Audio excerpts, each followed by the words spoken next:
Today we're going to be talking all about how to formally withdraw your child from public school and start homeschooling today. I'm going to tell you the 5 steps that you really should follow if you are ready to take your kid out of public school and start homeschooling them. So if you live in America, if you live in any of the 50 states, then homeschooling is absolutely legal in every state, and in every state you can certainly withdraw your child at any time that you want and begin homeschooling. Now the laws differ greatly by state, so let's get into it. The number one first thing that you need to do if you want to withdraw your child from public school and begin homeschooling is visit the website hslda.org. You're going to want to go there and click on the legal section where you can find homeschooling laws by state. This is a really important resource. You do not want to skip it. You don't have to sign up or pay or anything like that. You just want to read through the laws and the guides about the homeschool regulations for each state. They are very different depending on what state you live in. Some states have very low restrictions. States like Connecticut, New Jersey, Texas, Oklahoma, Idaho, Alaska, Indiana, and quite a few more have very low restrictions, which is really great for us homeschoolers. But some states like Massachusetts, Vermont, New York, Rhode Island, and Pennsylvania have very heavy restrictions, and you really need to follow the law precisely in order to be able to homeschool in those states. The rest of the states just kind of fall somewhere in between. So go to the website, find your particular state, and read up on how to withdraw your child from school and what the actual homeschooling requirements are. Some states have virtually none. Some states are going to require portfolio reviews and testing and certain subjects to be taught and things like that. So you want to make sure that you understand the law before you even get started. That is probably the most important part. You don't want to be doing it wrong and end up not following the law, because this could come back to bite you. So make sure that you understand the law fully. In most states, really all you need to do to withdraw your child is to send a certified letter to the superintendent or possibly the principal and have a record that that was sent. However, some schools are going to have their own forms and things like that. This is why you need to also really understand the law, because some schools are asking for things that are above and beyond what is legally necessary, and you do not have to supply that information. But if you don't understand what the law is, then you will have no way of knowing if the school is asking for too much personal information that they are not entitled to.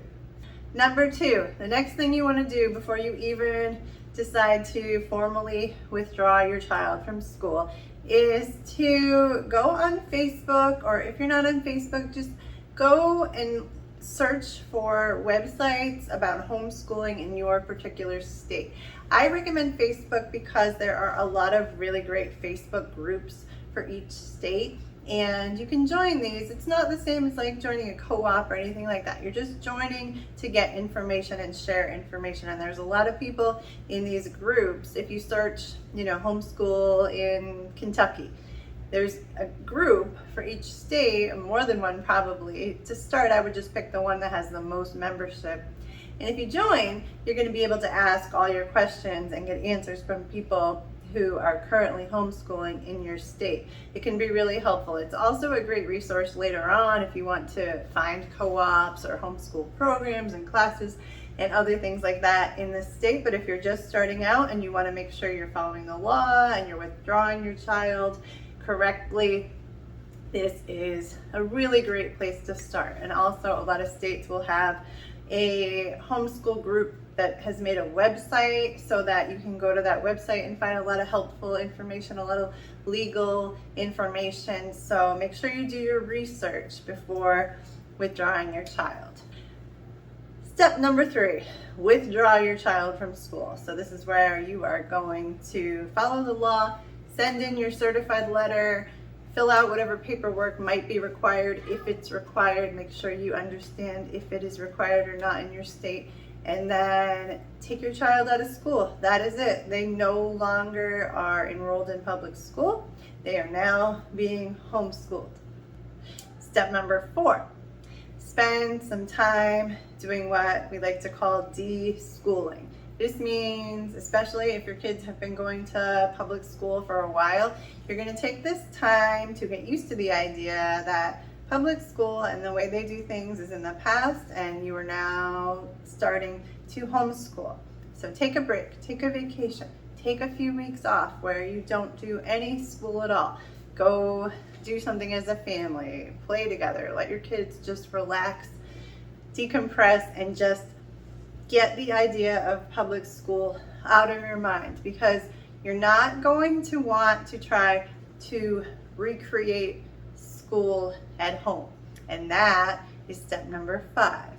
When you start homeschooling, please understand that homeschool is not school at home. Homeschool is entirely different. You've got a lot of freedom. Depending where you live, you might have more freedom than others, but school, public school, is designed in such a way where one teacher, maybe 1 or 2 adults, are in charge of a whole group of children. So they have to structure school in such a way as to educate a whole entire group of children. There's crowd control, there's things like moving from classroom to classroom, lunch times, bathroom times, all of that they have to take into account, that when you're home you don't have to worry about any of that stuff. So you are going to do school in a different way because you're just one parent or 2 parents with a few children, and it's going to just be entirely different. Don't think that you're going to sit there at a computer or at the kitchen table for 5-6 hours a day. If you do that, you are going to absolutely hate it. Your kids are going to hate it. It's going to be awful. I hear a lot from parents who got a taste of homeschooling during COVID, but if you were just doing,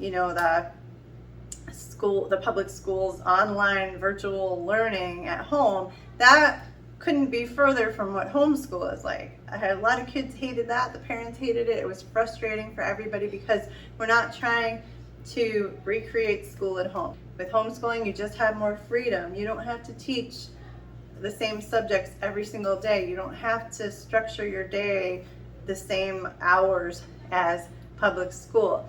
You could spend one whole day doing math and one whole day doing science, as long as the subjects that the law requires are being taught. And again, the states do have their own requirements, but do not try to just set up public school at home. No one wants to do that. So because it's just a lot more individualized, you can spend less time doing school.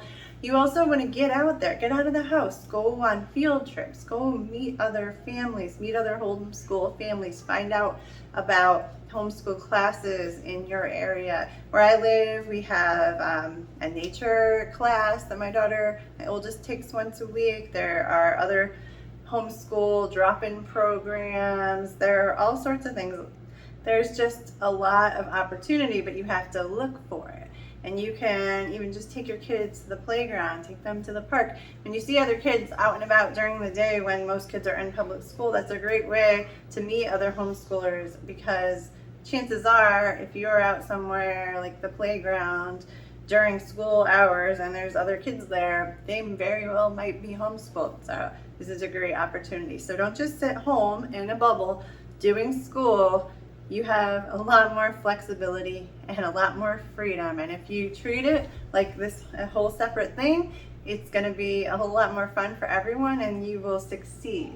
I hope this video helped you to understand how to get started withdrawing your child from public school and starting homeschooling today in 2023.